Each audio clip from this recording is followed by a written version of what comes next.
asked to name the central figure of our world, of the Australian art market, there's no doubt in my mind that it would be Sidney Nolan, who is by any measure, by anyone's accounting, by anyone's yardstick, Australia's most important artist of the modern era. That's Australian art since the Second World War. The reason for this is the Kellys. And Kelly, of course, was the subject where Nolan, it was the foundation of his career.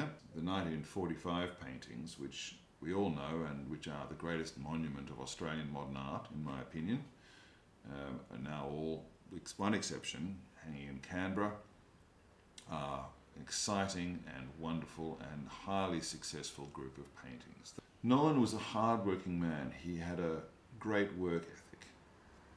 Having concluded the original Kelly series in 1946, he moved on, painted Burke and Wills, never stopped painting. In the early 50s, when he first went to live in London, he was greeted there as something like the great hope of English art. English art at that time was in a pretty parlous state after the Second World War, and the powers that be in the British art world saw Nolan as their hope, the hope of the side, in the face of what was going on in American art and in European art.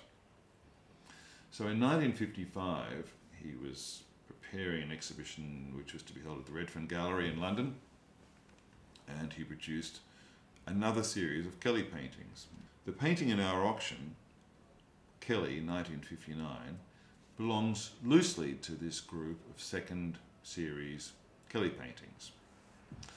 And the contrast between these paintings and the earlier series is of great interest. It's a remarkable contrast.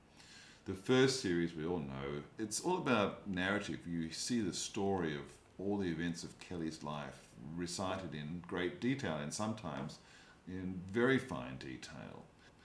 The second series, the paintings produced in 1955 and up until about 1960, the second Kelly series, are the complete opposite. There you have a single figure standing full or three-quarter length, or just the helmet, just the head and shoulders, with very little. It's just, you just get the sensation of the figure, but there's no incident. It's like the artist is intending to scrape away all of the Australianness of the first series and to recast Kelly as a universal figure. And it's the individuality and the isolation and the kind of alienation of the second series of Kellys that is their most interesting feature.